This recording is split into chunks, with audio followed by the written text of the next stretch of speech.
Okay, I want to talk about music and how, it can enhance your association podcast. Music can set the tone and vibe of your association podcast, making it more engaging for listeners. But there are some legal risks involved, especially if you use copyrighted music without permission. That's a big no-no.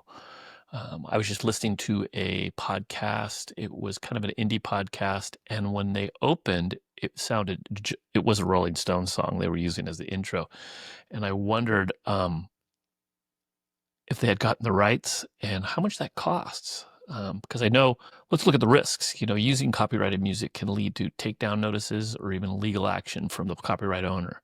So it's super important to understand the music rights involved. Now, I'm not a lawyer, but I did some research, and basically there's two types: the composition rights, which pertain to the song itself, and the sound, and then the sound recording rights, which cover the actual recording of that song. So other things I found, it looks like there's a few licensing options. You can go through performance rights organizations like ASCAP or BMI for licensed tracks. Then there's also mechanical licenses. If you're distributing recorded music for film or video content, you need a synchronization licenses. Then, of course, which we use, is royalty-free music platforms.